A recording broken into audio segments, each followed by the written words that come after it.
Hello students, आज हम introduce करेंगे role importance of public finance in national economy.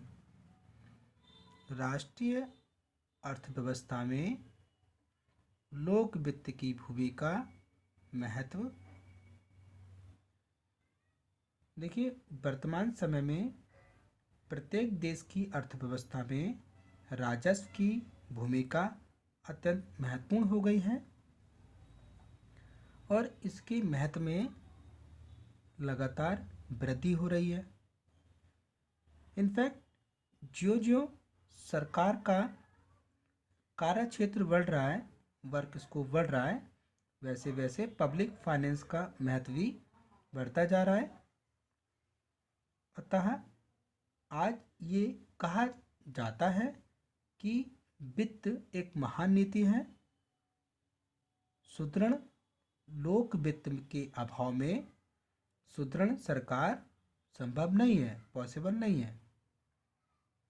और सुदृढ़ एवं कुशल सरकार मशीन के अभाव में सुदृढ़ वित्त व्यवस्था संभव नहीं है। वर्तमान समय में भारत जैसे विकासशील देश की दृष्टि से राजस्व के महत्व का अध्ययन निम्नलिखित शीर्षकों के अंतर्गत किया जा सकता है। जैसे पहला है सरकार के बढ़ते हुए कार्यों की पूर्ति में सहायक।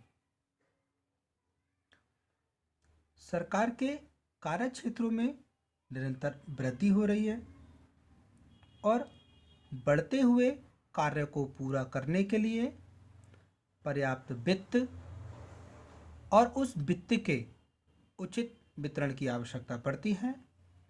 तो जैसे जैसे सरकार के क्षेत्रों में निरंतर वृद्धि हो रही है, वैसे वैसे उन कार्यों को करने के लिए पर्याप्त धन की आवश्यकता होती है और जो वित्त प्राप्त हो जाता है उसकी प्रॉपर वे में डिस्ट्रीब्यूशन की आवश्यकता होती है।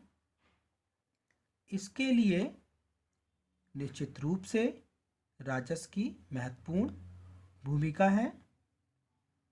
फिंडलेस राज ने कहा है कि राज्य की बढ़ती हुई क्रियाओं के लिए अधिक वित्त की आवश्यकता पड़ती है और इस वित्त को भी विभिन्न कल्याणकारी योजनाओं पर सतर्कता से व्यय करना पड़ता है।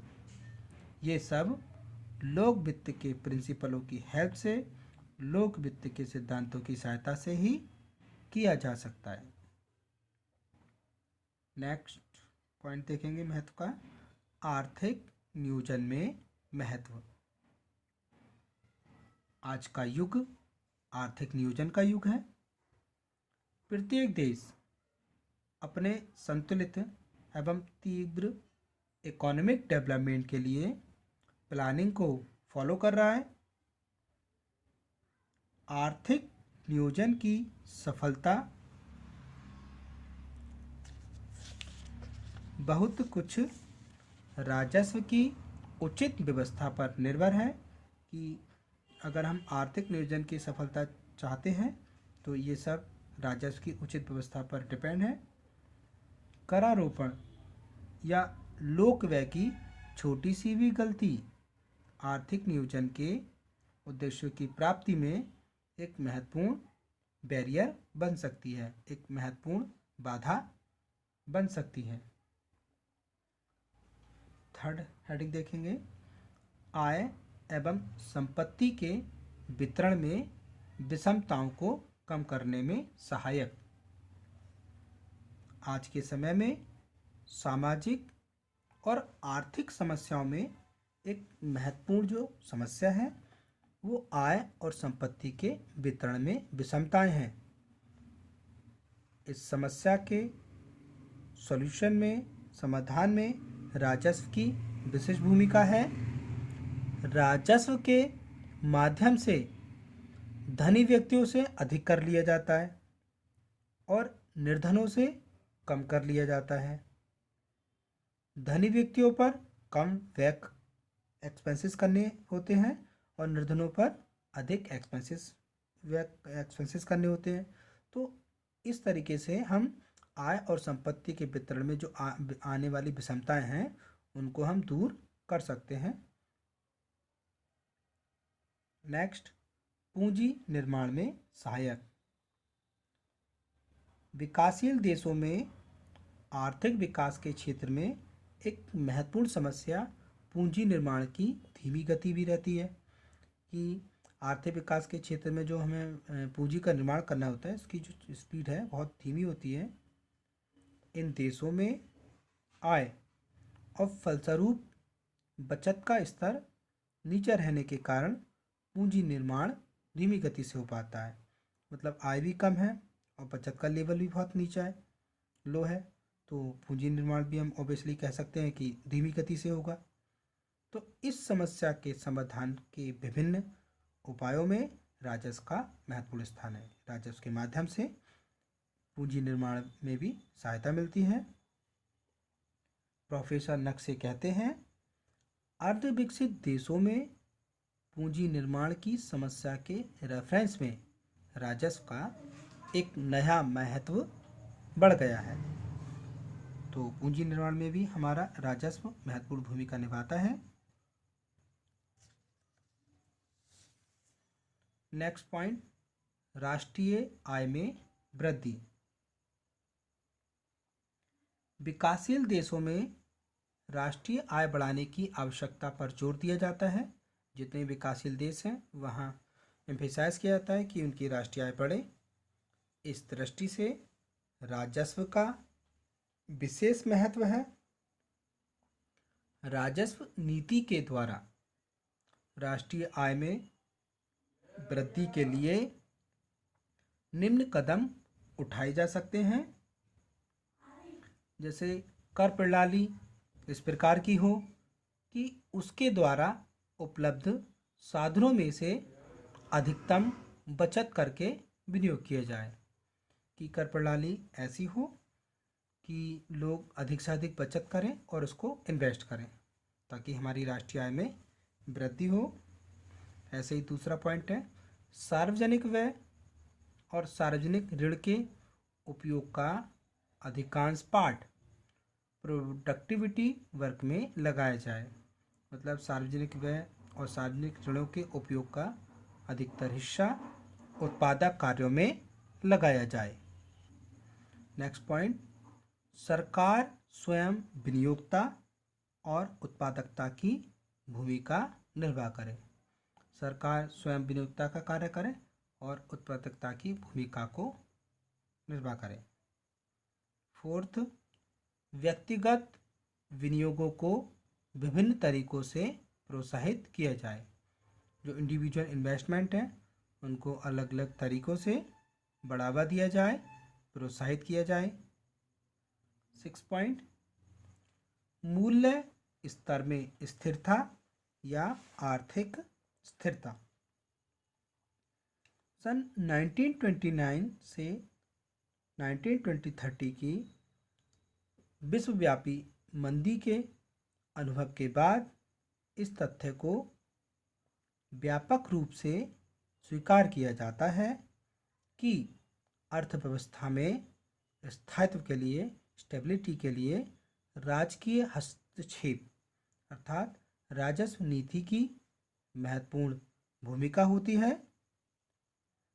करारोपण, लोक व्यय और लोक ऋण की नीतियों के बीच उचित एडजस्टमेंट करके मूल्य स्तर में, प्राइस लेवल में स्टेबिलिटी या आर्थिक स्थायित्व के उद्देश्य की प्राप्ति की जा सकती है। नेक्स्ट पॉइंट, सरकारी उद्योगों के संचालन में सुविधा। आज प्रत्येक देश में किसी न किसी मात्रा में लोक उद्योगों का संचालन किया जाता है। इन उद्योगों में विशाल मात्रा में पूंजी का विनियोजन किया जाता है। इस पूंजी की व्यवस्था करने और सामाजिक हित में हानि पर चलने वाले सरकारी उद्योगों को वित्त की आवश्यकताओं की पूर्ति की दृष्टि से राजस्व की महत्वपूर्ण भूमिका रहती है। 8 नंबर, देश के संसाधनों का अनुकूलतम प्रयोग। वर्तमान समय में यह एक्सेप्ट किया जाता है कि इकोनॉमिक रिसोर्सेज का विभिन्न क्षेत्रों में उपयोग और उनका सर्वोत्तम प्रयोग सरकार की उचित एवं प्रभावशाली मौद्रिक एवं राजस्व नीतियों से ही पॉसिबल है। सरकार अपनी बजट नीति के द्वारा उपभोग, उत्पादन तथा वितरण को वांछित दिशा में प्रवाहित कर सकती है। नेक्स्ट पॉइंट, रोजगार में वृद्धि। प्रत्येक देश में अधिकतम रोजगार उपलब्ध कराने के पर्पज पर जोर दिया जाता है। इस उद्देश्य की पूर्ति में भी राजस्व क्रियाएं हेल्पफुल होती हैं। जहां एक ओर सरकारी करारोपण की उचित नीति द्वारा रोजगार प्रदान योजनाओं और उद्योगों को प्रोत्साहित कर सकती हैं, वहीं दूसरी ओर सार्वजनिक व्ययों के माध्यम से ऐसी योजनाएं चला सकती हैं जिसमें अधिकांश व्यक्तियों को रोजगार मिल सके। नेक्स्ट, राजनीतिक क्षेत्र में महत्व। राजनीतिक क्षेत्र में भी राजस्व का महत्वपूर्ण योगदान रहता है। सरकार अपनी राजनीतिक नीतियों को उचित प्रकार से क्रियान्वित तभी कर सकती है जब उसके पास पर्याप्त वित्तीय साधन हो और उन साधनों का प्रयोग करने के लिए उसके पास उचित राजस्व नीति हो। इसके अलावा देश में आंतरिक शांति बनाए रखना, विदेशी आक्रमणों से रक्षा करने तथा विदेशी एवं अंतर्राष्ट्रीय संस्थाओं में अपना महत्व जमाने के लिए भी पर्याप्त वित्त साधनों की आवश्यकता पड़ती है। 11, सामाजिक क्षेत्र में महत्व। सामाजिक क्षेत्र में सामाजिक कल्याण के कार्यक्रमों को संचालन करने के लिए पिछड़े वर्गों एवं पिछड़ी जातियों की उन्नति करने, हानिकारक वस्तुओं के उपभोग पर कंट्रोल करने और सामाजिक विषमताओं को कम करने में भी राजस्व की महत्वपूर्ण भूमिका रहती है। नेक्स्ट, तीव्र आर्थिक विकास। वर्तमान में प्रायः विश्व के सभी देश तेजी से अपना इकोनॉमिक डेवलपमेंट करना चाहते हैं। वर्तमान में इसके लिए बजट के माध्यम से घाटे की वित्त व्यवस्था, आर्थिक नियोजन एवं आर्थिक विकास की वित्त व्यवस्था की जाती है और जरूरत पड़ने पर सार्वजनिक ऋणों द्वारा भी वित्तीय साधनों की मात्रा में वृद्धि की जाती है। तो ये हमने स्टडी किया था role of public finance in national economy. तो आज की वीडियो में बस इतना ही। Thank you students.